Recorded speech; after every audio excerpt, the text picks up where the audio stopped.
Bismillahirrahmanirrahim. Salatu wassalam ala Rasulillah. Sallallahu alayhi wa sallam.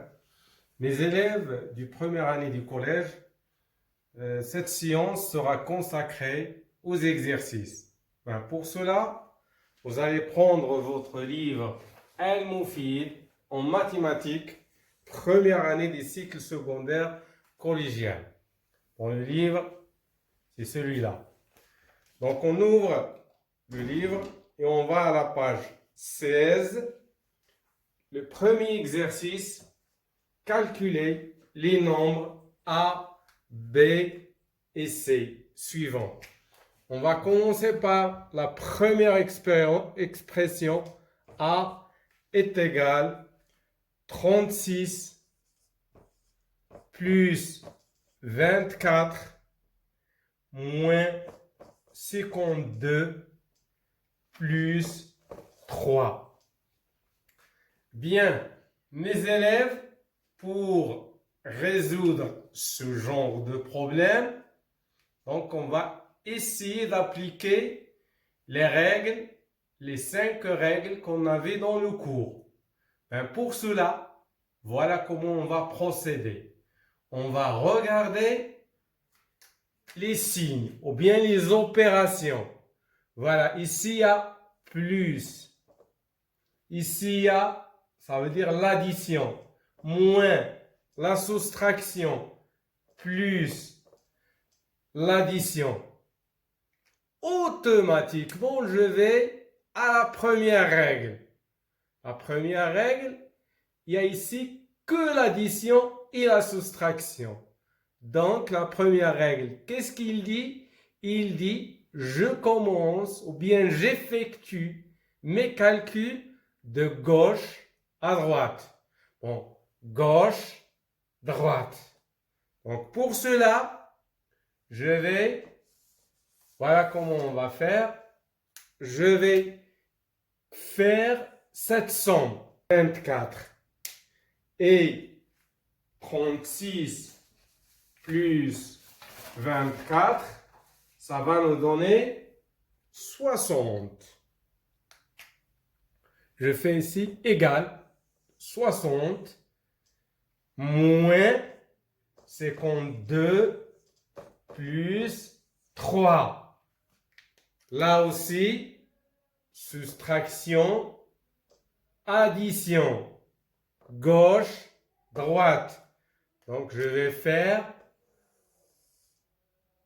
ça, 60 moins 52, ça va nous donner 8 plus, ce plus-là, 3 égale. Et 8 plus 3, ça nous donne 11. Voilà le premier exercice. Et pour B, C, c'est la même chose, c'est simple. Donc vous appliquez, vous faites de la même manière. Pour l'exercice numéro 2, toujours la même page, page 16. Exercice numéro 2. 2. Toujours, je calcule les expressions suivantes. Et A, je commence toujours par le A. Mon A, ici, il est égal à 36 moins 6 plus 10, je ferme la parenthèse, moins 12. Voilà. Comment on va faire pour résoudre ce type de problème? Bon, la première chose qu'on fait, c'est que on va voir, bon, je ne l'ai pas dit au départ, mais voilà comment on va faire. On va voir, est-ce qu'il y a les parenthèses? Il y a les parenthèses, oui ou non. Ici, dans cette expression, je vois une parenthèse. Et si je vois une parenthèse, automatiquement, je je me suis obligé, je dis obligé, d'aller calculer les termes entre parenthèses. Donc, mon expression A, il devient. C'est quelle règle qu'on va appliquer? C'est la règle 5, la règle 4. La règle 4, c'est la règle des parenthèses. Donc, je laisse le 36, je laisse le signe moins de la soustraction et je calcule ce parenthèse. Le terme qui est entre parenthèses. 6 plus 10, c'est 16 moins 12. Voilà. Ici, je me trouve devant une expression qui ne comporte pas de parenthèse et qui comporte uniquement une soustraction. Si j'ai une soustraction et une addition, ou bien seulement une soustraction, j'applique la règle 1. La règle 1, le calcul, il se fait de gauche à droite. Donc, je suis obligé de calculer 36 moins 16. Ça va me donner, après calcul fait, 20. Le moins 12. Je sais pas. Bon, voilà. Ce que je fais, c'est 20 égale 20 moins 12 est égal. Et 20 moins 12.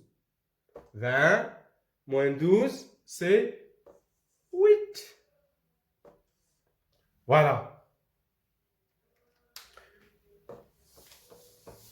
Voilà pour ce deuxième exercice. Et pour les autres expressions B, C, c'est la même chose. Maintenant, je vais à l'exercice 5. Exercice 5.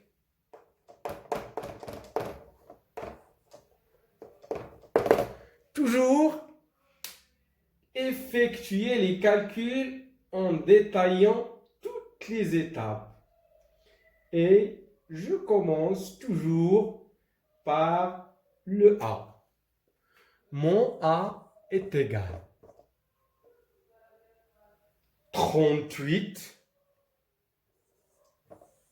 moins 7 fois 5 moins 18 divisé par 9. Vous vous souvenez, j'ai dit au départ, la première chose que je fais, je regarde est-ce qu'il y a une parenthèse. Bon, pas de parenthèse, donc je vais appliquer soit la règle 1, ou bien 2, ou bien 3. Bon, la règle 1, je répète, que l'addition et la soustraction. J'ai l'addition et la soustraction. La règle 2, la multiplication et l'addition. Et dans la règle 1 et 2, je fais le calcul de gauche à droite. La règle 3, ça j'ai une addition, une soustraction, une multiplication ou bien une division. Je regarde mon expression A. Ici, il y a une soustraction, une multiplication, une soustraction, une division. Automatiquement, je vais à la règle numéro 3. La règle numéro 3. Est-ce que je vais commencer le calcul de gauche à droite? Non, c'est faux. Qu'est-ce que je dois faire donc? Tout simplement, je vais commencer par, je donne la priorité à la multiplication et à la division en même temps.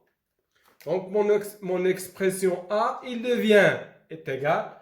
Je laisse mon 38 et je laisse la soustraction et je fais ce calcul. 7 fois 5, ça va nous donner 35. Très bien. Je laisse la soustraction et 18 divisé par 9, c'est 2, simplement, égal. Là, je me trouve devant une soustraction.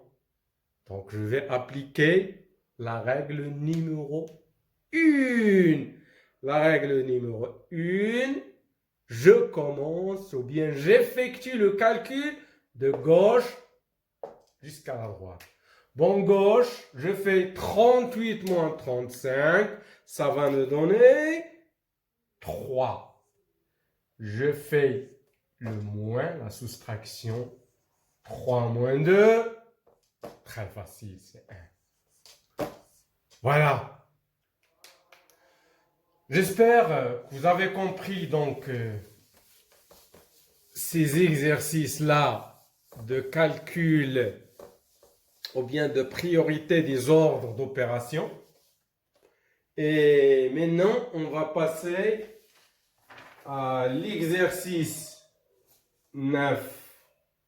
Exercice 9, on va essayer de calculer le périmètre d'une figure. Bon, la figure, elle est comme suit. Voilà.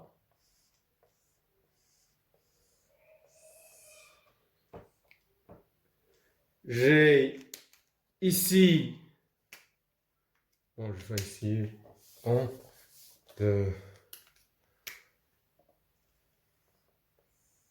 voilà. Et si je vais faire une autre couleur, je vais chercher une autre couleur, bon, voilà, on va faire le rouge, donc, ici c'est le 16, oui, voilà. Ici c'est 10. Et là, c'est 6. Et l'autre côté, c'est 4. Bon, la question. Calculez l'aire et le périmètre de la figure suivante. Bon, l'aire, c'est la surface. Vous connaissez la surface et vous connaissez le périmètre. Comment on fait pour les calculer? Ici, donc, dans la question, on va les calculer par plusieurs méthodes. Bon, on va commencer par le périmètre, le P. Vous vous souvenez du P? Bon, le P, c'est quoi le P, le périmètre?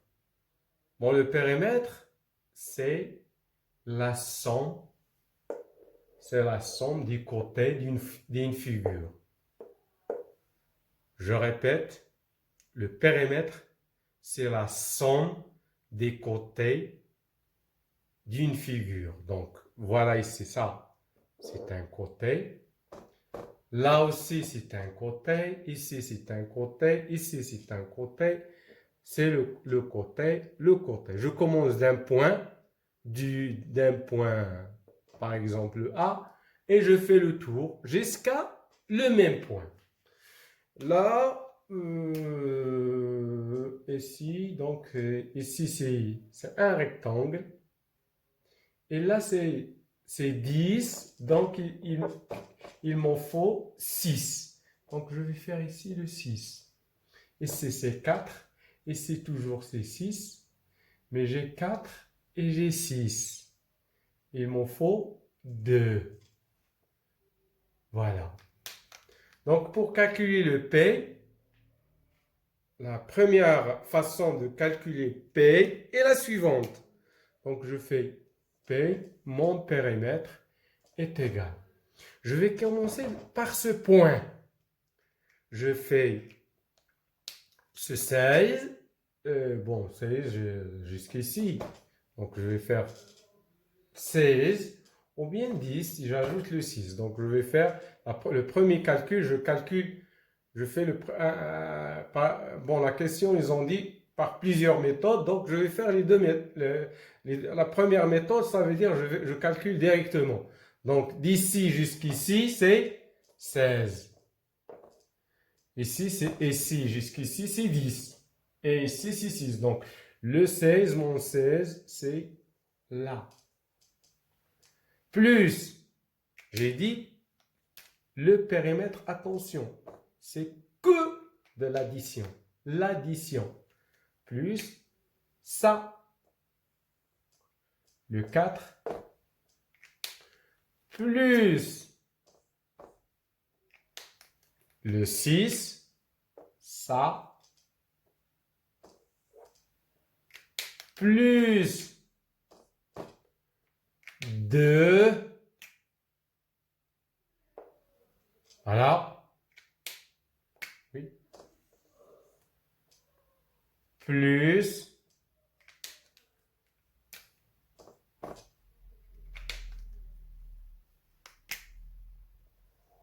ça, ce côté-là, c'est 10. Sa longueur est 10. Et enfin, plus, j'ajoute le plus pour faire la boucle.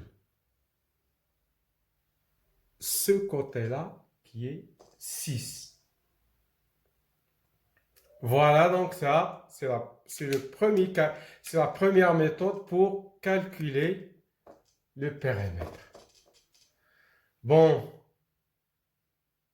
16 plus 4 plus 6 plus 2 plus 10 plus 6, ça va nous donner 44. Ici, bon, égal, bon, vous allez pour voir, égal.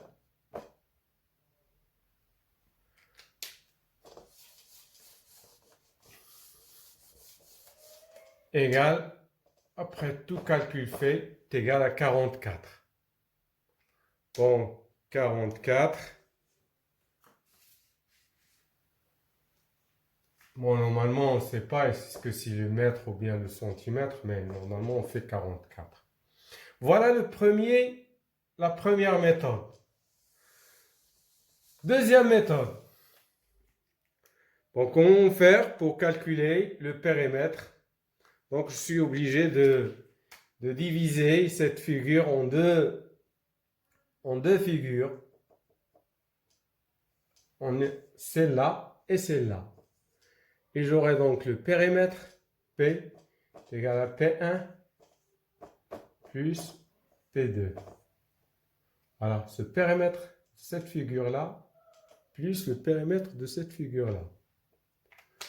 Je calcule le périmètre, le P1. P1 de cette figure-là, je vais commencer de ce point. D'ici jusqu'ici, c'est 6 plus 4 plus 6. Je ne peux pas descendre. Ça, j'arrête. Je ne peux pas descendre parce que ça, vous allez considérer ça comme un siège ou bien un mur. Donc, j'arrête ici. Et 6 plus 4, c'est 10. Plus 6, c'est 16. OK? Le P1, on a trouvé le P1. On va faire ici le 16. P1 égale 16. Pour P2, comment faire? En P2, cette figure-là, je vais commencer par ici. Donc, je fais le 2 plus 10 plus le 6 plus ici, c'est pas 16, attention, c'est 10. Et j'arrête. Je ne peux pas monter. À quoi est égal ça? Donc, 10 et 10, c'est 20. 26, donc c'est 28. OK? Donc, c'est 28. Et je fais ici P2 c'est 28. Donc j'aurai le P, on a dit P est égal P1 plus P2. Et P1 plus P2 est égal, P1 c'est 16, plus 28. Et 16 plus 28, ça va nous donner 8 plus 6, donc il y a 4, 14, il y a 1, 2 et 1, 3, donc 44. Vous vous souvenez, au départ, on a trouvé 44. Donc, on a fait le calcul de deux façons différentes. Donc, 16. Voilà. Maintenant, on va calculer l'air. Vous savez ce que ça veut dire l'air? C'est la surface. Donc, on va commencer de la même manière. S est égal. Donc, ils nous ont demandé de calculer la surface ou bien l'air de de plusieurs méthodes. Bon, on va essayer de faire deux méthodes de façon différente.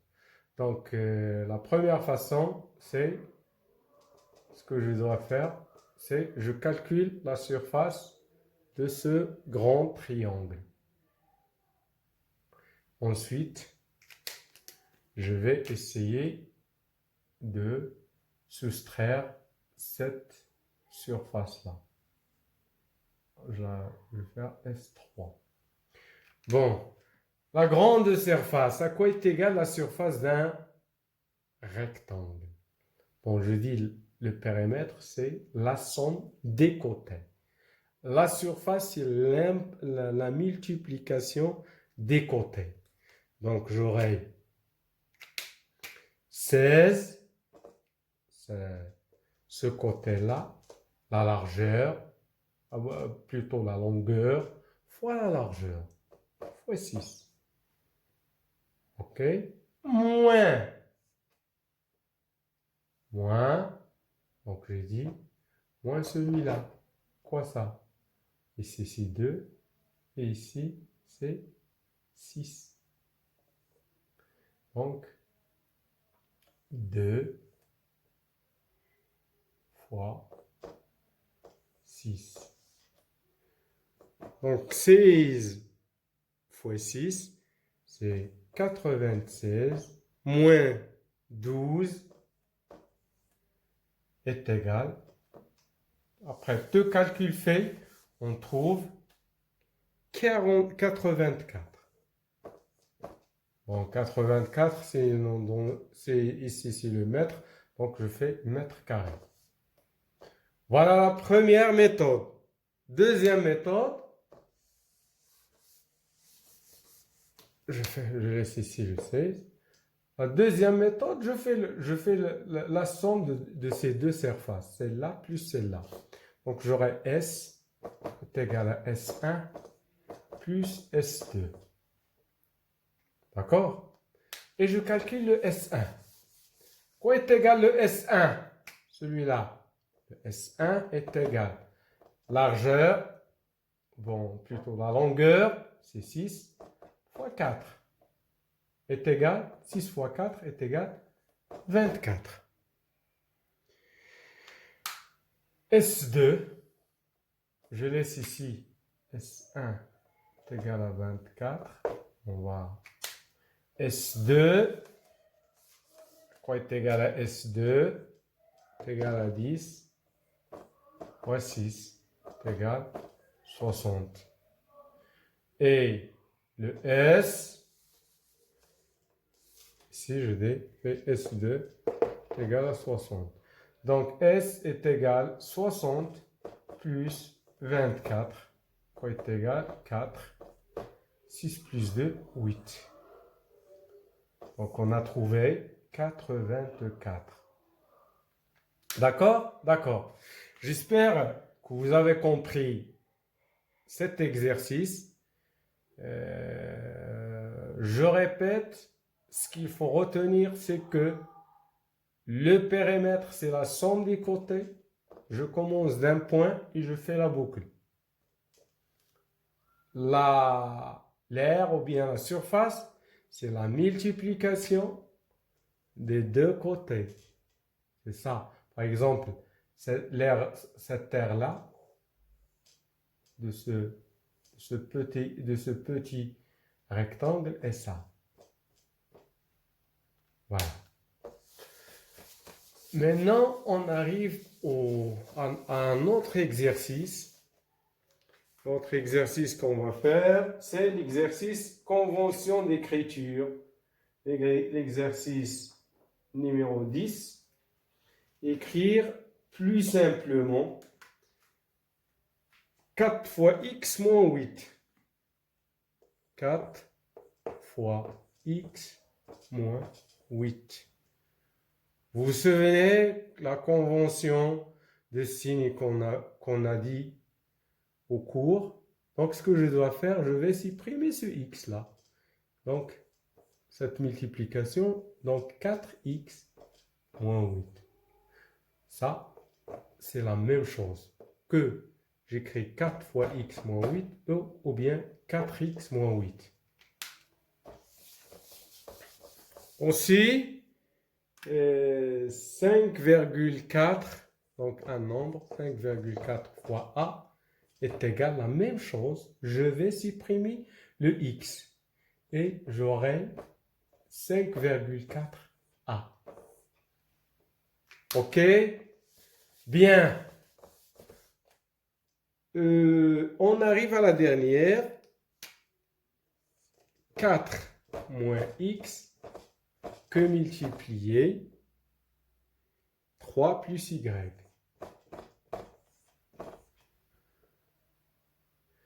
Bon, la même chose. Je vais supprimer le x.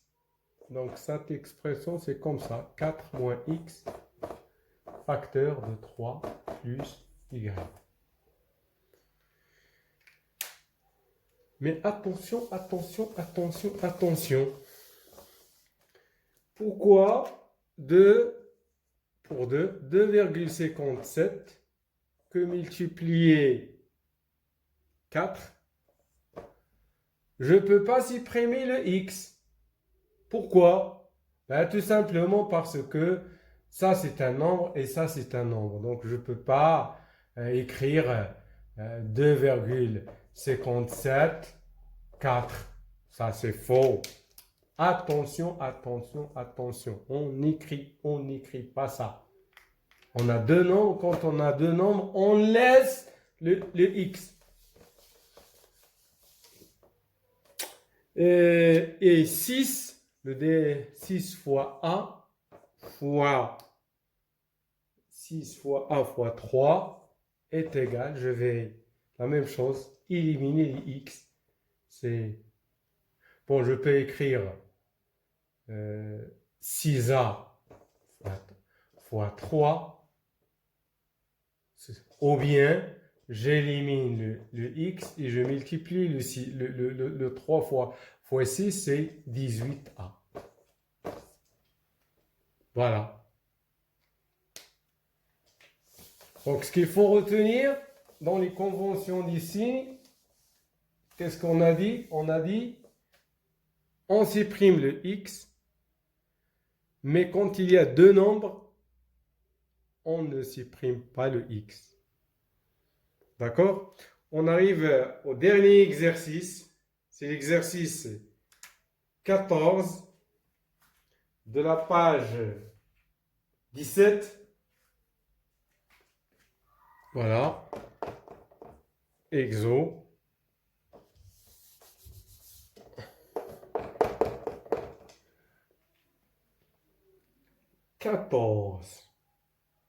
Toujours, on a une figure. On va essayer de tracer la figure. Donc, on a un rectangle.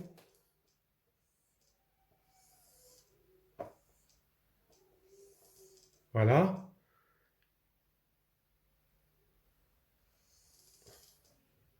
Ici,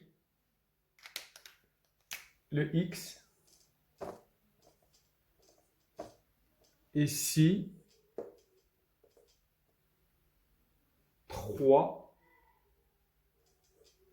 Et ici, c'est 13. Là, on va assurer ce rectangle-là. Bon, la question est la suivante. Exprimer à l'aide de x de deux façons différentes l'aire du rectangle assuré. Donc, on veut cette aire-là. On va calculer cette aire-là de deux façons différentes. Bon, pour cela, la première façon. Voilà, première façon. Première façon.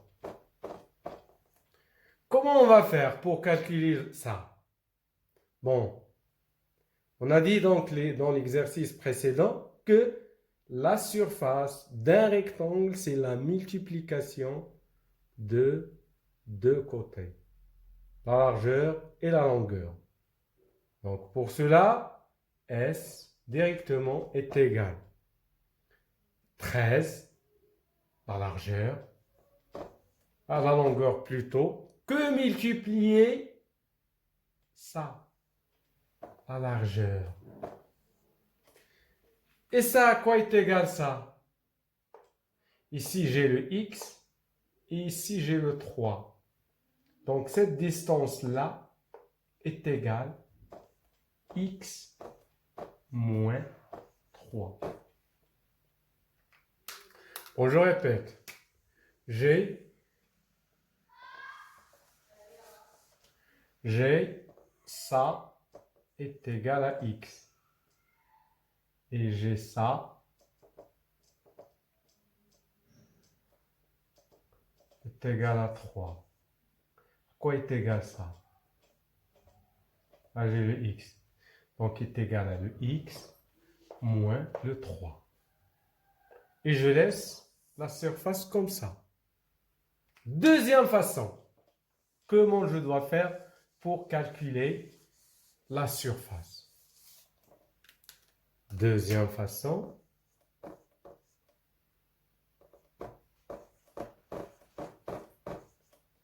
Le S, je vais faire le S, le total, moins ce gros-là, ce gros rectangle, ce rectangle-là, moins celui-là. Donc S est égal. Quoi est égal à la surface du grand rectangle? C'est toujours, on a dit la surface, c'est la longueur fois la largeur. C'est 13x. Moins cette surface.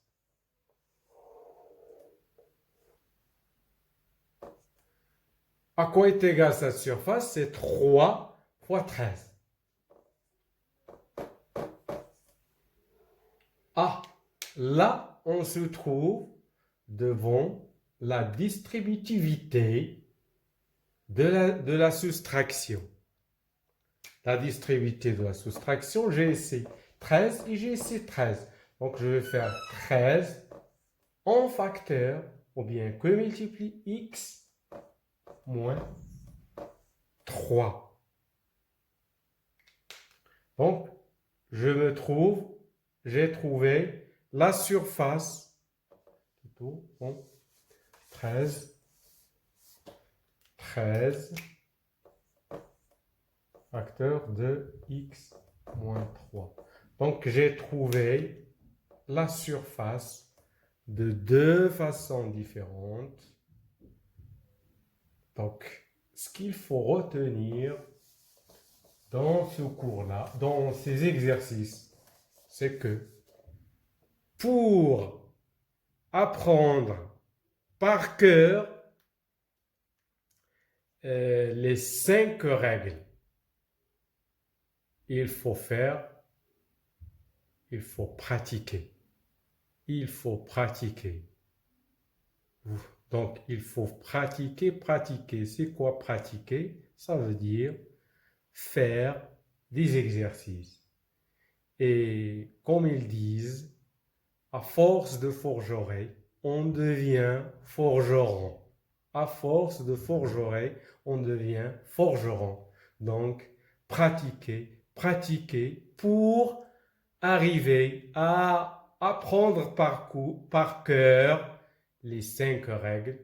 Et merci pour votre attention et à la prochaine vidéo, Inch'Allah.